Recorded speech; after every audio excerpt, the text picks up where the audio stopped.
زغرا۔ اس کتاب اور اس عبارت کے مفاہیم کو سمجھنا اور پھر سمجھ کر لوگوں کے سامنے بیان کرنا تو دور کی بات ہے، موصوف اس کتاب کی اردو زبان میں لکھی ہوئی عبارت پڑھنے سے بھی قاصر ہے کہ تصفیہ شریف کو، اس تصفیہ شریف کو جو کہ یقیناً حضرت کی باقی کتب کی طرح کوزے میں سمندر ہے، یہ کہہ دیا کہ چھوٹی سی کتاب۔ تو محترم، آپ سے یہ چھوٹی سی کتاب کا چھوٹا سا پہرا پڑھنے میں 3 اغلاط ہوئی ہیں۔ جس چیز کو مولوی صاحب خطا کہہ رہے ہیں، سیدہ زہرا سلام اللہ تعالی علیہا کی شان کہا ہے کہ موصوف یہ کہہ رہے ہیں کہ حضرت پیر میر علی شاہ صاحب رحمت اللہ تعالی علیہ ہمارے مخالفین کے بڑے ہیں، میری نہیں مانتے تو اپنے بڑے کی مان لو۔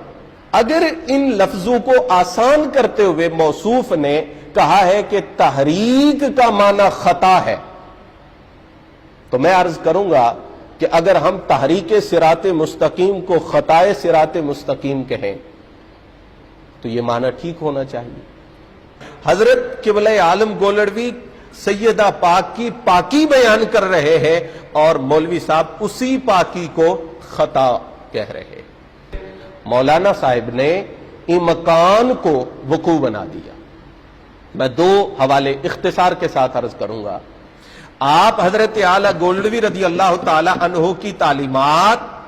کسی صورت نہیں مانتے کہ آپ نے اگر حضرت اعلیٰ گولڑوی کو پڑھا ہوتا تو آپ وحدت الوجود کے حوالے سے یہ سٹیٹمنٹ نہ دیتے کہ وحدت الوجود ٹھیک ہے، وحدت الموجود غلط ہے۔ حضرت اعلیٰ نے تحقیق الحق شریف کے اندر توحید فی العبادت، توحید فی المحبت اور توحید فی الوجود کو تفصیل سے بیان کیا، اور جو صوفیاء توحید فی الوجود اور وحدت الوجود کو بیان کرتے ہیں وہ اس کی تشریح لا موجود الا اللہ سے کرتے ہیں۔ یعنی حضرت ہم پہ دھونس سے یہ بات مسلط کر رہے ہیں کہ اگر تم نے جلال حیدری دیکھنا ہو تو تم دنیا کے بزدل ترین انسان کو دیکھ لو، اگر تم نے جمال غوثیت دیکھنا ہو تو اسے دیکھو کہ جس کو دیکھنے کے بعد دوبارہ دیکھنے کو تمہاری طبیعت نہ چاہے، اگر تم نے حاتم طائی کی سخاوت دیکھنی ہو تو اسے دیکھو جس نے ایک سکہ بھی کبھی اللہ کی راہ میں نہ دیا ہو۔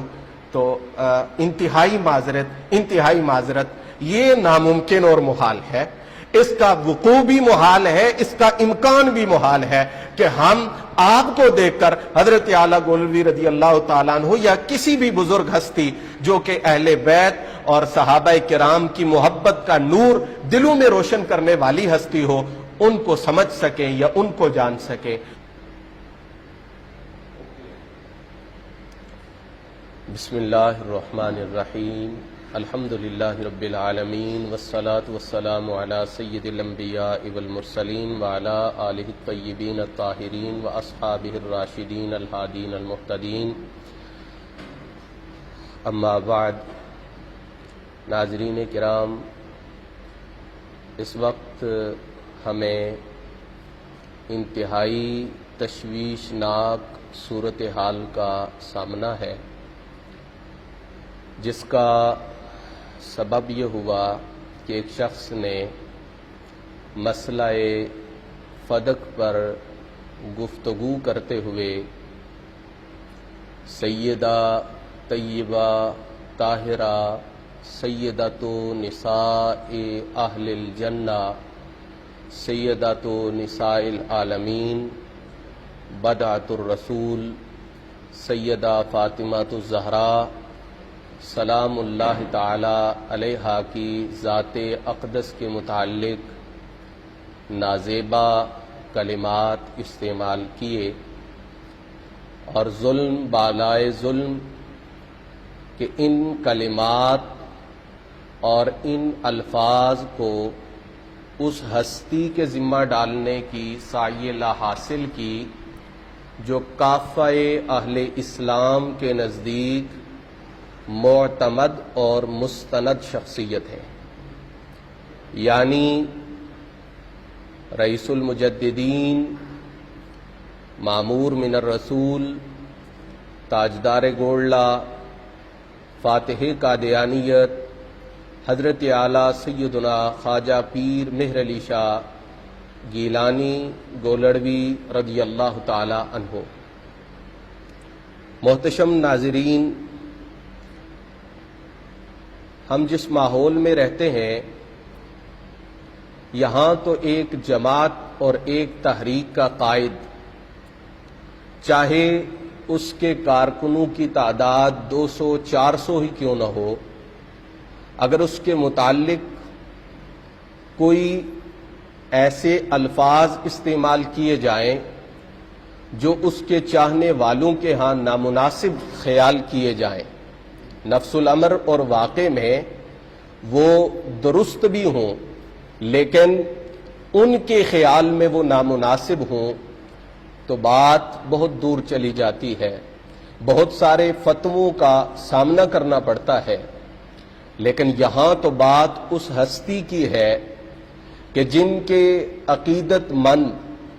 جن کے ساتھ عقیدت کا رشتہ رکھنے والے ہزاروں میں نہیں ہیں،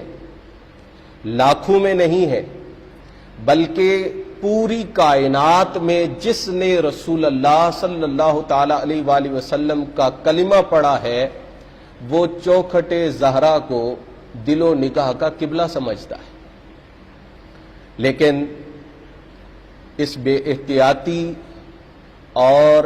غفلت کے باوصف مجھے انتظار تھا کہ شاید جس طرح بات چل رہی ہے کہ ایک دوسرا کلپ جاری ہونے والا ہے تو اس میں کوئی ایسا پہلو اور ایسی چیز سامنے آئے گی کہ جو اصلاح کی طرف ایک قدم ہی صحیح، لیکن انتہائی مایوسی ہوئی کہ اس میں اپنے سوا پوری دنیا کے اہل علم کو علمی یتیم کہا گیا، اصول اسلام اور اصول اہل سنت سے نابلد کہا گیا، اور میں ان الفاظ میں، ان جملوں میں وقت ضائع نہیں کروں گا، آپ اس کو سن سکتے ہیں، نیٹ پہ موجود ہے۔ اور یہ تمام چیزیں کہنے کے بعد آخر میں یہ مطالبہ کیا گیا کہ یہ جتنے نالائق ہیں میری نظر میں، جتنے اصول و ضوابط سے نابلد ہیں، ان میں سے کوئی مجھے حضرت اعلیٰ گولڑوی رضی اللہ تعالیٰ عنہ کی عبارت کا مطلب سمجھا دے۔ اب یہ اہل عقل اور اہل دانش کے لیے بڑی واضح صورتحال ہے، لیکن میں جس حوالے سے گفتگو کرنا چاہتا ہوں اس کی تفصیل یہ ہے کہ مسئلہ فدق پر گفتگو کرتے ہوئے موصوف نے حضرت اعلیٰ گولڑوی کی مشہور زمانہ تصنیف تصفیہ مابین سنی و شیعہ میں سے ایک عبارت نقل کی۔ عبارت سن لیجئے اور پھر میں اس عبارت کی وضاحت اور اس کے متعلقات کو ذکر کرنے کی کوشش کروں گا، لیکن میں تفصیل کی طرف آنے سے پہلے یہ بات ضرور عرض کروں گا، اس کتاب اور اس عبارت کے مفاہیم کو سمجھنا اور پھر سمجھ کر لوگوں کے سامنے بیان کرنا تو دور کی بات ہے، موصوف اس کتاب کی اردو زبان میں لکھی ہوئی عبارت پڑھنے سے بھی قاصر ہے۔ یہ آپ سن سکتے ہیں اور ابھی ایڈ کر دیا جائے گا ویڈیو کے درمیان میں کہ حضرت اعلیٰ کی عبارت میں باغ فدق کے غیر مورث ہونے کو یہ لفظ استعمال ہوئے۔ غیر مورث مزید سے، جو صرف و نحو کے ابتدائی طلباء ہیں وہ بھی سمجھتے ہیں کہ مزید سے یہ اس میں مفعول کا صیغہ ہے اور ظرف کے معنی میں ہے، چونکہ یہ صفت بن رہا ہے فدق کی، اور فدق محل ارث ہے، جائے وراثت ہے، اس کا وارث کسی کو بنایا جائے گا، لیکن اس کی صفت موصوف نے لفظ غیر مورث کو لفظ غیر مورث پڑھا۔ اور پھر اس سے بھی زیادہ حیران کن یہ ہے کہ لفظ عالم کو عالم پڑھا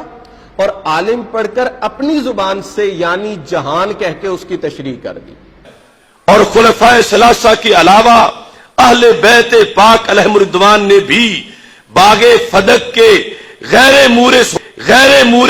غیر مورث ہونے کو اپنے عمل سے ثابت کر دکھایا، اور سارے عالم پر واضح ہو گیا، سارے جہان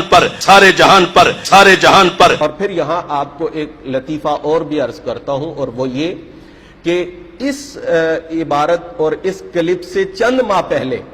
موصوف نے سیدنا صدیق اکبر رضی اللہ تعالی عنہ کی عدالت کے نام پر ایک سیمینار میں بھی یہی عبارت پڑھی ہے۔ آپ اس کو سرچ کر لیں، نیٹ پہ دیکھ لیں۔ اس کلپ میں جو عبارت پڑھی گئی ہے اس سے بھی زیادہ ناگفتہ بے حالت میں وہ عبارت پڑھی گئی ہے، اور اہل علم اسے دیکھیں گے، سنیں گے تو انشاءاللہ العزیز انصاف کریں گے کہ کیا یہ شخص اعلی حضرت گولوی رضی اللہ تعالیٰ عنہ کی کتب کو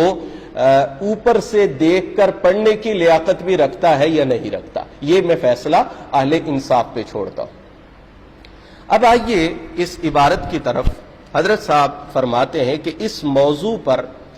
ایک اور دلیل جو فریق مخالف کی طرف سے دی جاتی ہے، اور فریق مخالف کون لوگ ہیں؟ جو حضرات صحابہ کرام کو، بالخصوص خلیفۃ المسلمین خلیفہ اول حضرت سیدنا صدیق اکبر رضی اللہ تعالیٰ عنہ کی ذات اقدس میں طعن کرنے والے، ان کی طرف سے ایک دلیل ہے، اور وہ یہ کہ اللہ تعالیٰ نے بموجب آیت تطہیر اہل بیت علیہم الرضوان کو پاک گردانا ہے، لہذا سیدۃ النساء رضی اللہ تعالی عنہا فدق کا دعویٰ کرتے ہوئے کسی ناجائز امر کی مرتکب نہیں ہو سکتی۔ یہ دلیل ہے، جس کا معنی یہ ہے کہ قائل، کہنے والا، دلیل دینے والا یہ دلیل دے رہا ہے کہ جب سیدہ معصومہ ہے، اور معصومہ بھی اس معنی میں جو معنی عصمت کا حضرات انبیاء کرام علیہم السلام کے لیے استعمال ہوتا ہے، تو جب نبی سے غلطی کا صدور، خطا کا صدور ممکن ہی نہیں بلکہ ناممکن اور محال ہے، تو سیدہ کائنات سلام اللہ تعالی علیہا سے غلطی کا امکان ہی موجود نہیں ہے، خطا کا امکان ہی موجود نہیں ہے، یعنی آپ کے لیے وہ عصمت ثابت ہے جو حضرات انبیاء کرام علیہم السلام کے لیے ثابت ہے۔ اب حضرت صاحب گولوی رضی اللہ تعالیٰ عنہ نے اس کا جواب دیتے ہوئے ارشاد فرمایا کہ اس دلیل کا تفصیلی جواب آگے چل کر آیت تطہیر کی فصل میں دیا جائے گا۔ یہاں اتنا کہہ دینا کافی ہے کہ آیت تطہیر کا مطلب ہرگز یہ نہیں کہ یہ پاک گروہ معصوم ہیں اور ان سے کسی قسم کی بھی خطا کا سرزد ہونا ناممکن ہے۔ جب یہ الفاظ مکمل ہوئے تو موصوف نے اپنی طرف سے یہ چیز یہاں ایڈ کی کہ سیدہ کائنات رضی اللہ تعالی عنہا کا جو عمل تھا فدق کے سلسلہ میں وہ خطا تھا، اور یہ الفاظ کہے الیاذ باللہ کہ جب آپ مطالبہ کرنے گئی تھی تو آپ سے خطا ہوئی تھی، آپ نے خطا کی تھی، آپ خطا پر تھی، اور خطا پر تھیں، جب مانگ رہی تھیں خطا پر تھیں۔ یہ الفاظ الیاذ باللہ کہے۔ میں صرف یہ پوچھنا چاہتا ہوں کہ یہ جو معاملہ ہوا تھا سیدہ کائنات کا، یعنی آپ کا فدق کے حوالے سے جو بھی کاروائی عمل میں لانا، کیا حضرت اعلیٰ گولڑوی رحمت اللہ تعالی علیہ نے اس کو بیان کیا ہے یا نہیں؟ سوال یہ ہے۔ اگر حضرت اعلیٰ نے بیان نہیں کیا تو بتایا جائے کہ حضرت نے بیان نہیں کیا کہ وہ کیا تھا، تو میں نے اس کو بیان کیا ہے اور میں نے اس کو خطا قرار دیا ہے۔ اور دوسری بات یہ ہے کہ اگر حضرت نے بیان کیا ہے تو میں پوچھتا ہوں کہ موصوف کے نزدیک، چونکہ موصوف یہ کہہ رہے ہیں کہ حضرت پیر میر علی شاہ صاحب رحمت اللہ تعالی علیہ ہمارے مخالفین کے بڑے ہیں، میری نہیں مانتے تو اپنے بڑے کی مان لو، تو الحمدللہ الحمدللہ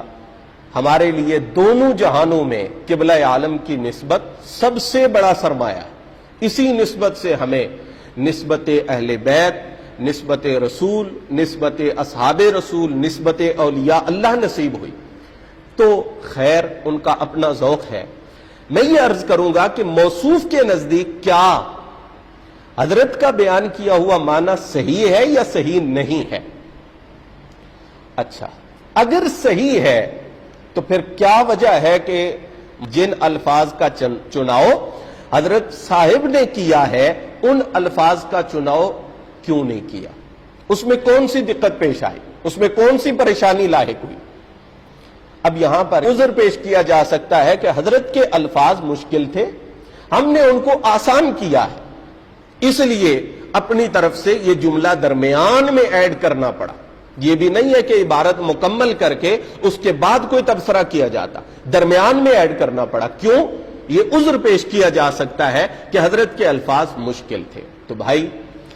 مشکل الفاظ کو جب آسان کیا جاتا ہے تو کیا اس کا یہ طریقہ ہے کہ جو مشکل الفاظ ہوں ان کا معنی اور ہو، اور جن الفاظ میں ان کو آسان کرنے کی کوشش کی جائے اس کا معنی اور ہو؟ اگر ایسا جائز ہے، ایسا درست ہے تو ہمیں بتایا جائے، اور اگر یہ درست نہیں ہے بلکہ ہر منصف مزاج یہ سمجھتا ہے کہ وہی معنی جو بنتا ہے وہی بیان کرنا لازم اور ضروری ہے، تو میں پوچھتا ہوں کہ حضرت صاحب نے جیسا کہ میں نے عرض کیا کہ اس واقعہ کو اور اس معاملہ کو خود بیان فرمایا ہے، اب کہاں بیان کیا؟ حیران ہوں گے آپ حضرات۔ ہم یہ نہیں کہہ رہے کہ حضرت صاحب کی کتابیں آپ ساری دیکھیں، وہ دیکھنا بھی آپ کے لیے صعوبت سے خالی نہیں ہوگا، لیکن حضرت صاحب نے یہ چیز کہاں بیان فرمائی، اس معاملے کو کہاں بیان فرمایا؟ وہی صفحہ، وہی لائنیں جو موصوف نے پڑھی ہیں ان میں حضرت اعلیٰ نے اس معاملہ کو خود اپنے الفاظ میں بیان فرمایا، اور وہ الفاظ کیا ہیں؟ آپ نے فرمایا سیدۃ النساء رضی اللہ تعالی عنہا کی تحریک اور سلسلہ جنبانی۔ اب حضرت نے اس معاملہ کو بیان کرنے کے لیے جو سیدہ کائنات سے ہوا، سیدہ کائنات نے کیا، اس معاملہ کو بیان کرنے کے لیے کن الفاظ کا چناؤ کیا؟ تحریک اور جنبانی۔ اب یہ جنبانی بھی تحریکی ہے، عطف تفسیری ہے، تحریک عربی کا لفظ ہے اور جنبانی جو ہے وہ فارسی میں وہی معنی رکھتا ہے۔ اب اگر ان لفظوں کو آسان کرتے ہوئے موصوف نے کہا ہے کہ تحریک کا معنی خطا ہے،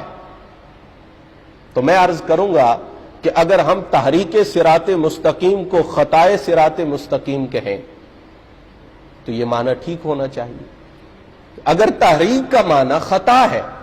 تو پھر ہم اگر یہ کہیں کہ تحریک صراط مستقیم کا معنی خطائے صراط مستقیم ہے تو یقیناً یہ معنی ٹھیک ہونا چاہیے، اور اگر یہ نہیں ہے تو پھر کیا وجہ تھی کہ حضرت اعلیٰ رضی اللہ تعالیٰ عنہ نے تحریک اور جنبانی کے لفظ استعمال کیے اور آپ نے اس کو خطا کہا؟ کہیں ایسا تو نہیں کہ حضور اعلیٰ رضی اللہ تعالیٰ عنہ اس معاملہ کو بیان کرتے ہوئے ادب کے جو اعلیٰ ترین تقاضے ہیں ان کو بھی پورا فرما رہے تھے، اور آپ کو ان کا یہ عمل اچھا نہیں لگا؟ آپ اہل بیت اطہار کے معاملہ میں ادب کی روایت سے ناشنا ہے، بے خبر ہے، وگرنہ آپ انہی الفاظ کو جو ادب اور محبت کا قرینہ ہے ترجیح دیتے اپنے الفاظ پر۔ اب حضرت صاحب کی عبارت سنیے،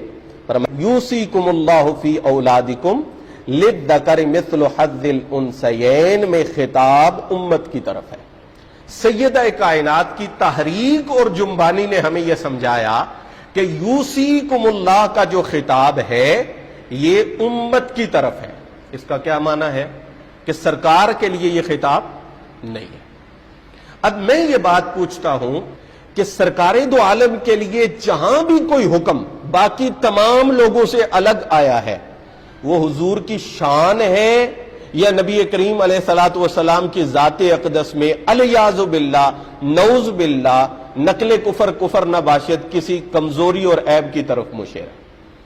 کوئی بھی ایمان والا یہ نہیں کہے گا، میں امثلہ نہیں بیان کروں گا، صرف اشارہ کافی ہے۔ سرکار کے لیے حکم الگ ہونا اور امت کے لیے حکم الگ ہونا یہ حضور کی شان ہے۔ اچھا، اور حضرت اعلیٰ کی عبارت میں یہ بات موجود ہے، یہ مفہوم موجود ہے۔ دیکھ لیجئے، حضرت صاحب فرماتے ہیں ان کی عالی اور پاک شان بھی، ان الفاظ کو، ان کی عالی اور پاک شان غور سے دیکھیے اور سمجھیے، اس سے یہ بات واضح ہوتی ہے کہ حضرت اعلیٰ رضی اللہ تعالی عنہ نے اس امر کو، یعنی حضور کے ساتھ اس حکم کا معاملہ الگ ہونا اور باقی لوگوں کے حوالے سے اس حکم کا معاملہ الگ ہونا، اس کو حضور کی شان بیان کیا ہے، اس کو حضور کی عظمت کے طور پہ بیان کیا ہے۔ اب سیدہ سلام اللہ تعالی علیہا کے لیے یہ معاملہ کیا حیثیت رکھتا ہے؟ سیدہ کے حق میں یہ معاملہ کس نوعیت کا ہے؟ تو سنیے، اعلی حضرت گولڑوی نے جس چیز کو مولوی صاحب خطا کہہ رہے ہیں، سیدہ زہرا سلام اللہ تعالی علیہا کی شان کہا ہے۔ جی، آپ فرماتے ہیں اور اپنے والد ماجد علیہ الصلوۃ والسلام کی طرح ان کی عالی اور پاک شان بھی، جی، کہ یہ شان حضور نبی کریم علیہ الصلوۃ والسلام کے حق میں بھی یقیناً شان ہے اور سیدہ زہرا کے حق میں بھی یہ یقیناً شان ہے۔ جسے اعلی حضرت گولڑوی شان کہیں اسے خطا کہا جائے اور پھر کہا جائے کہ یہ پیر مہر علی شاہ صاحب کا نظریہ بیان کر رہا ہوں اور سادات کو تکلیف ہوتی ہے۔ یقیناً سادات کو تکلیف ہوتی ہے، ہونی چاہیے، صرف سادات کو نہیں، ہر ذی علم اور ذی شعور کو تکلیف ہونی چاہیے کہ ایک مسلم الثبوت شخصیت کی عبارت کے ساتھ اتنا بڑا دھوکہ اور فراڈ کیا جا رہا ہے۔ اگر یہ افسوس اور تکلیف کا مقام نہیں ہے تو پھر اور کیا ہے؟ جی، اب یہ سمجھیے کہ یہ سیدہ کائنات کی جو شان ہے یہ آپ کو کیسے ملی اور کہاں سے ملی؟ یہ سیدہ کائنات کی شان آپ کو رسول کریم صلی اللہ تعالی علیہ وآلہ وسلم کی ذات اقدس سے ملی ہے، یعنی یہ شان مصطفیٰ بھی ہے، شان زہرا بھی ہے، اور سیدہ زہرا کی ایسی شان ہے جو سرکار کے ذریعے سے ان کو ملی ہے۔ اور اس پر دلالت اعلی حضرت کا یہ جملہ اور یہ کلام دیکھیے، آپ فرماتے ہیں کہ رسول اللہ صلی اللہ تعالی علیہ وآلہ وسلم کا وعدہ، حضور کا ٹکڑا ہونے کی حیثیت سے آپ ابدیت محضہ کی وارث ہیں۔ اب یہ وارث کے لفظ پہ صرف فوکس کیجئے کہ وارث بندہ اس چیز کا ہوتا ہے جو آباء و اجداد سے ملتی ہے۔ جو چیز بندہ خود کما لے یا کسی سے خرید لے وہ اسے وراثت میں نہیں ملتی، وراثت میں وہ چیز ملتی ہے جو آباء و اجداد کی طرف سے ہو۔ تو حضرت کا یہ وارث کا لفظ ارشاد فرمانا اس بات کی طرف واضح رہنمائی کر رہا ہے کہ سیدہ پاک کی یہ شان آپ کو اپنے بابا جان سے ملی ہے۔ اب وہ شان ہے کیا؟ سنیے، اعلی حضرت فرماتے ہیں ملکیت کے دھبا اور خدائی فیصلہ پر ناراضگی کے نقص سے منزہ اور پاک ہے۔ اللہ اکبر! وہ شان جو آپ کو اپنے بابا جان کی طرف سے عطا ہوئی ہے، وہ شان کیا ہے کہ آپ پاک ہے، منزہ ہے نقص سے، عیب سے، وہ ملکیت کا ہو یا اللہ رب العزت کے فیصلہ پر ناراضگی کا ہو، اس سے آپ پاک ہیں، منزہ ہیں۔ حضرت قبلہ عالم گولڑوی سیدہ پاک کی پاکی بیان کر رہے ہیں اور مولوی صاحب اسی پاکی کو خطا کہہ رہے ہیں، تو اس سے بڑی اور خطا کیا ہوگی؟ اب یہی چیز جو ہے اس کی ایک دوسری تعبیر وہ ہے ابدیت محضہ، کہ یہ کیا ہے کہ اللہ کے فیصلے پر ناراضگی کے نقص سے محفوظ رہنا، یہ ابدیت محضہ ہے۔ اور ابدیت محضہ کی وضاحت حضرت اعلیٰ کو پڑھنے کے لیے کم از کم یہ نہیں کرنا چاہیے کہ آپ فہرست دیکھ لیں اور پھر فہرست اٹھا کر جس مقام سے آپ کو کوئی اپنے مطلب کی چیز ملے وہاں سے چند جملے پڑھ کے تو لوگوں کے عقائد میں رخنہ اندازی کریں۔ کم از کم حضرت اعلیٰ کی عبارت کو پڑھنے سے پہلے امعان نظر سے اسے سمجھنے کی کوشش کرنی چاہیے۔ ابدیت محضہ کیا ہے؟ ابدیت محضہ یہ ہے کہ میں بالکل آسان انداز میں عرض کر رہا ہوں کہ کسی نے کہا تھا کہ جناب شکر کیا ہے؟ کیسے شکر کیا جاتا ہے؟ تو کہا مل جائے تو بھی ٹھیک ہے اور کھا لیا جاتا ہے، نہ ملے تو بھی ٹھیک ہے۔ کہا یہ شکر نہیں ہے، شکر یہ ہے کہ مل جائے تو بھی اس پروردگار کی حمد و ثنا کی جائے، اس کا ذکر کیا جائے، اس کے شکر کے تقاضے پورے کیے جائیں، اور نہ ملے تو بھوکا رہ کر بھی اس پروردگار عالم کی عبادت، اس پروردگار عالم کی بندگی اور اس رب العزت کی یاد کے اندر مصروف اور مشغول رہا جائے۔ اب ابدیت محضہ کیا ہے؟ یہ میں نے عرض کیا اور ذہن میں رہے کہ یہ وہ چیز ہے جو حضور سے بے طریق وراثت سیدہ کائنات کو ملی ہے اور سیدہ کائنات تک پہنچی ہے۔ آپ جانتے ہیں کہ یہ وہ مقام ہے کہ حضور معراج پہ گئے اور اللہ رب العزت کی طرف سے یہ اعزاز ملا، بما شریفوں کا یا محمد، میں آپ کو کیا شرف عطا فرماؤں؟ اب کائنات تو ساری حضور کے لیے، کائنات کی ساری نعمتیں حضور کے قدموں کے نیچے ہیں۔ آپ نے عرض کیا مولا بالعبودیت، اگر میرے لیے کوئی شرف ایسا ہے کہ جس کو میں ہر شرف پر ترجیح دیتا ہوں تو وہ تیری عبدیت اور عبودیت ہے۔ اور اللہ رب العزت نے محبوب کریم کی اس خواہش کو پورا کرتے ہوئے ارشاد فرمایا سبحان الذی اسری بعبدہ۔ اب سیدہ کائنات کی ذات میں اس عبدیت محضہ کا نظارہ یہ ہے کہ مولا اگر تو نے ہماری شان میں آیت تطہیر نازل کی تو ہم شکر گزار ہیں، اگر تو نے آیت مباہلہ میں ہماری شان واضح کی تو ہم نے تیرا شکر ادا کیا، اگر آیت مودت ہماری عظمت کو بیان کر رہی ہے اور امت محمدیہ پر ہماری محبت کو واجب کر رہی ہے تو ہم اس حوالے سے تیرے شکر گزار ہیں، اور اگر دنیاوی مال کے حوالے سے تیرا یہ حکم یوصیکم اللہ ساری امت کے لیے ہے اور ہمارے لیے یہ حکم نہیں ہے اور ہمیں اس مال سے الگ رکھا گیا ہے، تو مولا اس حال میں بھی ہماری زبان پر کلمہ رضا ہے، کلمہ شکر ہے، کلمہ تشکر ہے، ہم تیرے احسان کو اس حال میں بھی یاد کر رہے ہیں، ذکر کر رہے ہیں۔ تو یہ عبدیت محضہ ہے جو شان اور مقام ہے اور آپ کو اپنے بابا جان کی طرف سے عطا ہوا۔ یہ حضرت صاحب کی عبارت تھی، میں تسلسل کے ساتھ اس عبارت کو آپ حضرات کے سامنے ایک مرتبہ پیش کر دیتا ہوں۔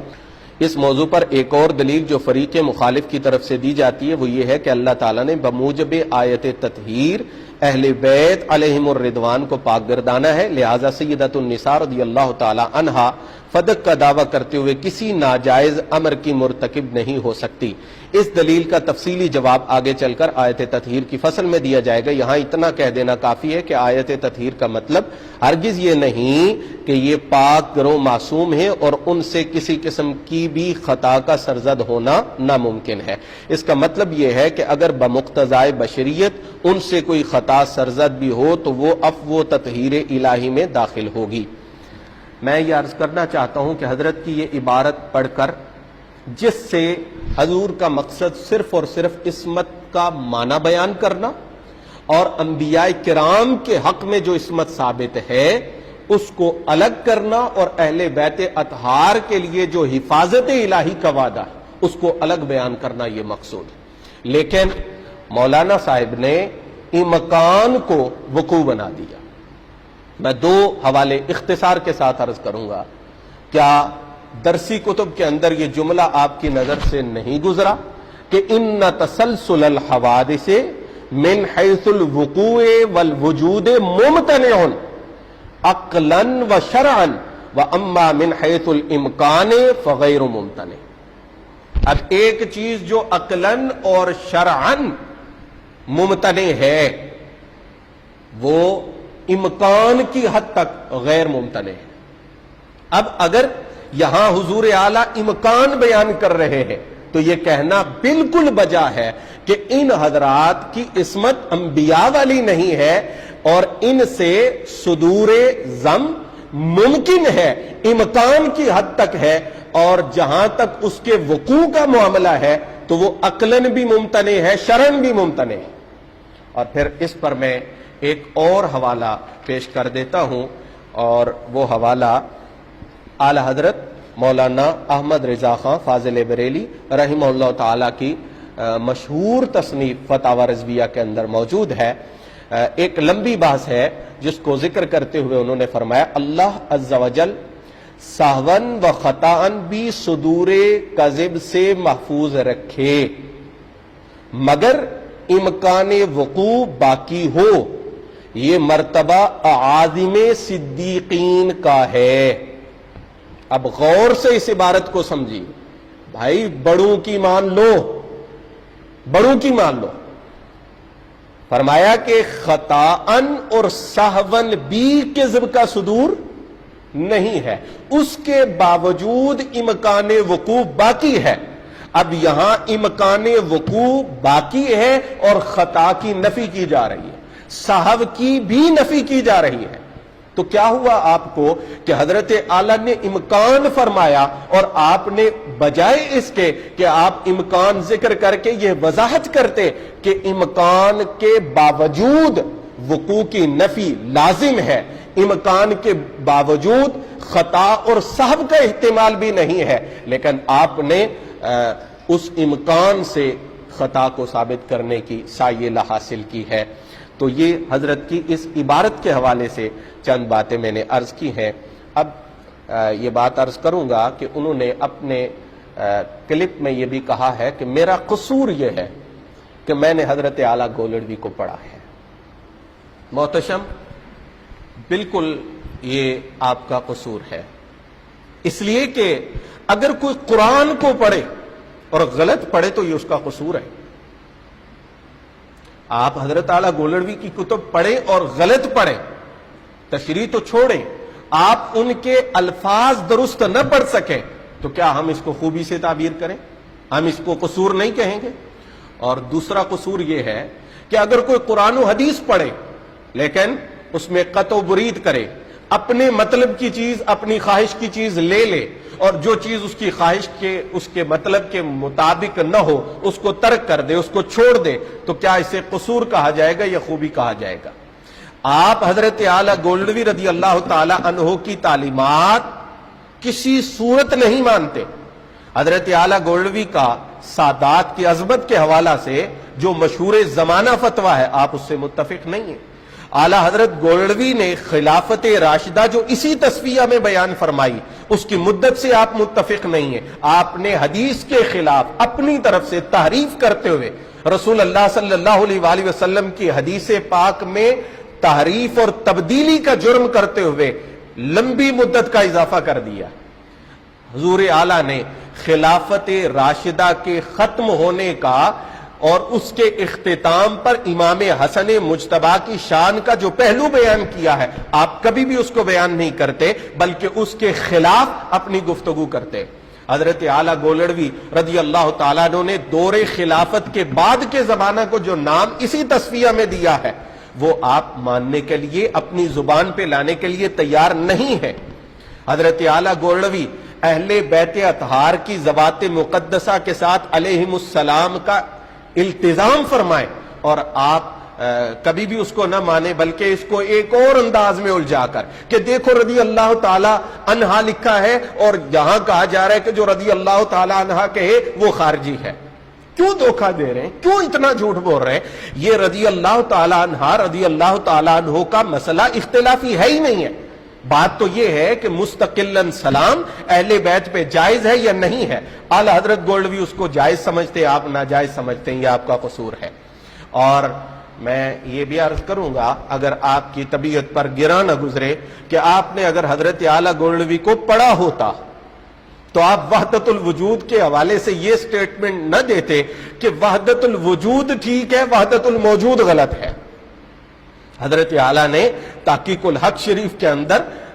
توحید فی العبادت، توحید فی المحبت اور توحید فی الوجود کو تفصیل سے بیان کیا، اور جو صوفیاء توحید فی الوجود اور وحدت الوجود کو بیان کرتے ہیں وہ اس کی تشریح لا موجود الا اللہ سے کرتے ہیں۔ تو اگر آپ نے حضرت اعلیٰ کو پڑھا ہوتا تو یقیناً ایسے نہ ہوتا۔ اور پھر یہ بھی عرض کروں گا کہ تصفیہ شریف کو، اس تصفیہ شریف کو جو کہ یقیناً حضرت کی باقی کتب کی طرح کوزے میں سمندر ہے، یہ کہہ دیا کہ چھوٹی سی کتاب، یہ چھوٹی سی کتاب پر ہی آ کے ہمارے ساتھ بات کر لے۔ یہ چھوٹی سی کتاب پر ہی آ کے ہمارے ساتھ بات کر لے. تو محترم، آپ سے یہ چھوٹی سی کتاب کا چھوٹا سا پہرا پڑھنے میں 3 اغلاط ہوئی ہیں، تو پھر بڑی کتابوں کے حوالے سے معاملہ اور صورتحال کیا ہوگا؟ میں یہ کبھی بھی نہ کہتا، لیکن اتنا تعلی اور اتنا استکبار اور اتنا تکبر، اس کی بنا پر مجھے یہ کہنا پڑے گا کہ آپ حضرت اعلیٰ گولڑوی رضی اللہ تعالیٰ عنہ کی تصانیف مبارکہ، وہ تصفیہ مابین سنی و شیعہ ہو، وہ تحقیق الحق جو وحدت الوجود کے حوالے سے مباحث ہیں وہ ہوں، وہ سیف چشتیائی شریف ہو، وہ شمس الہدایہ شریف ہو، میں ایک طالب علم کے طور پر